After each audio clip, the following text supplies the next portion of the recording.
잠시 유방이 살아있을 때 이야기를 해보겠습니다. 유방은 죽기 전에 진평에게 번쾌를 처단하라는 지시를 내리는데요. 진평은 유방의 지시를 받고 굉장히 난감해했답니다. 그 이유는 조금 이따가 말씀드리고요. 번쾌 이야기를 먼저 해야 하는데요. 유방을 따라 종군하며 공을 세운 번쾌였는데요. 홍문현에서 유방을 살렸던 인물 중에 하나이죠. 백정 출신의 산적 같은 모습이었지만 윗사람에 대한 예의가 바르고 아랫사람들을 잘 대우했다고 합니다. 이러한 훌륭한 인품이 유방에게는 위협으로 보였다고 합니다. 진평은 엄청난 고민에 휩싸이는데요. 그들끼리는 가족이었던 거죠. 가족회사를 다니는데 진평만 가족이 아니었던 상황이었습니다. 번쾌는 여치의 동생 여수의 남편이었던 거죠. 이 여자 저 여자 만나면서 바깥으로 나돌았던 유방과는 달리 번쾌는 가정적이고 자신의 처를 사랑했던 애처가였습니다. 고항우 여치는 여동생의 남편인 번쾌의 모습을 부러워하며 그를 매우 존중했다고 합니다.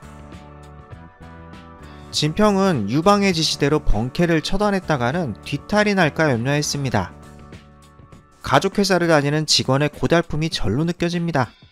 시키는 대로 하면 뒤탈이 날 것 같고 지시를 따르지도 못하고 괴로운 상황이었죠. 진평은 결국 번쾌를 잡으러 나서고 그를 처단하지 않고 포박해서 데려옵니다. 번쾌는 진평이 자신을 즉결 처형할 수 있음에도 생포해서 데려와 주는 게 굉장히 고마웠죠. 진평의 예측이 맞았던 것이 궁에 돌아오니까 고황제 유방은 이미 임종한 상태였습니다. 여치가 나와서 진평을 맞이합니다. 진평의 예측이 정확하게 들어맞았던 거죠. 여치는 진평의 공을 치하합니다. 그의 놀라운 대세 파악 능력을 칭찬하면서 앞으로 진평을 자신의 편으로 해야겠다는 생각을 했죠. 냉혹하고 혹독한 고항우 여치였지만 자신의 편에게는 따뜻한 사람이었는데요. 적군에게는 무자비하지만 아군에게는 이보다 더 든든한 사람이 없었죠. 한편 해제도 황제가 되고 포상을 시작합니다. 그는 하우영을 불러들여 그의 공을 치하하는데요. 팽성대전에서 하우영이 해제를 구해주지 않았다면 황제가 되지 못했겠죠. 해제는 황궁 분면의 첫 번째 집을 하우영에게 하사했다고 전해집니다. 우리나라로 치면 강남대로 한복판에 큰 빌딩 한 채를 준 것과 같다고 해야 할까요? 하우영은 그 이후 퇴복일을 했다고 전해지는데요. 퇴복은 황제의 마차를 관리하는 고위직이었습니다. 여치는 하우영을 늘 존중하면서 그를 우대했다고 전해집니다. 황궁 북면의 집을 하우영이 하사받자 여치는 하우영에게 앞으로 종종 왕래하면서 이웃으로 지내자고 찾아와 말했다고 합니다. 자, 이제 아군의 포상이 다 끝났는데요. 여치는 미뤄왔던 복수를 시작하려고 합니다. 다음 편은 그녀의 무시무시한 복수가 시작되는데요.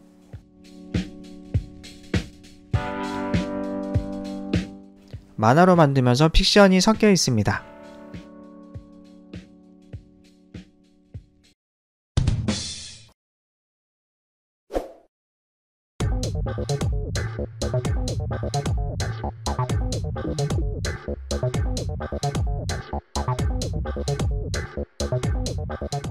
자, 이제 여치의 복수가 시작됩니다. 여치는 척부인의 머리카락을 잘라버리는데요. 만화는 빡빡 밀어버리는 것으로 표현했지만 자른 건지 민 건지는 잘 모르겠습니다. 그 이후 엉덩이와 허벅지를 때렸다고 하는데요. 척부인이 황제의 부인인 고귀한 사람이었는데 그녀에겐 정말 이런 치욕적인 순간이 없었을 겁니다. 얼마나 자존심이 상했을지. 그리고 감옥에 척부인을 가두고 하루 종일 쌀을 찢는 형벌을 내렸다고 합니다. 이 형벌은 척부인뿐만 아니라 다른 부인들에게도 적용되었다고 하는데요.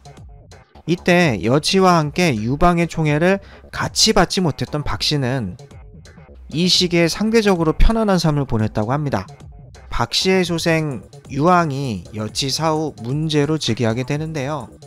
유방이 살아있을 때는 총애를 못 받아 불행했는데 오히려 지금은 그게 행복이 되었죠. 인생은 참 알 수가 없습니다. 여치의 복수는 이것이 끝이 아니었습니다. 그녀의 목표는 척부인을 처단하는 것이었죠. 척부인을 처단하기 위해서는 당시 조왕이 되었던 그녀의 아들 유여일을 먼저 없애야 했답니다.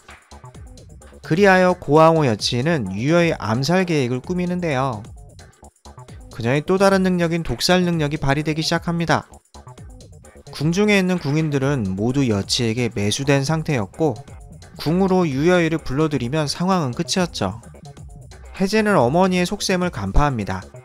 다정한 해제는 사랑스러운 동생이 어머니에게 죽지 않기를 바랬죠. 그는 어떻게 하면 어머니의 마수에서 동생을 살릴 수 있을지 고민합니다. 드디어 그날이 다가왔습니다. 유여이는 궁으로 소환되는데요. 유방은 자신이 죽고 나서 이런 일이 있을 것이라고 예측했는데요. 유여이에게 조왕이라는 직위를 내리고 권위 있는 중신을 신하로 주었죠. 그러나 여치 앞에서는 무력한 방어 라인이었습니다. 유여이는 궁으로 들어서면서 자신이 살아 돌아갈 수 있을지 고민합니다. 해제는 아우를 살리기 위한 필사적인 노력을 하는데요. 그는 밥 먹을 때, 잘 때, 이동할 때 동생을 데리고 다니면서 철저히 방어를 시작합니다. 이것을 보면 어머니들끼리는 사이가 좋지 못했지만 형제간의 우애가 깊었다는 걸 알 수가 있네요. 철저한 방어로 유여이가 안전해지자 해제는 잠시 아침 사냥을 하러 나가게 되는데요. 지금으로 비유하자면 잠깐 30분 정도 아침 조깅하러 나간 셈이었죠. 그리고 해제가 궁으로 돌아오니 그의 사랑스러운 동생 유여이는 이미 독살당한 상태였죠. 궁 안에 있는 궁인들이 모두 여치에게 매수된 상태였으니 해제가 잠깐 방심한 그 기회를 놓치지 않았습니다. 해제는 이 일을 매우 슬퍼했다고 합니다. 어머니가 그를 위해 유여이를 독살했다는 것을 알았지만 자신 때문에 동생이 죽었다는 자괴감이 굉장히 컸을 거예요. 그리고 다음 편에는 드디어 척부인이 인간돼지가 되는데요.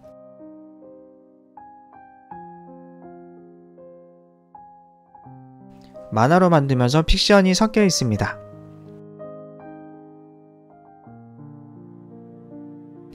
제 이야기가 재밌었다면 좋아요, 구독 부탁드립니다.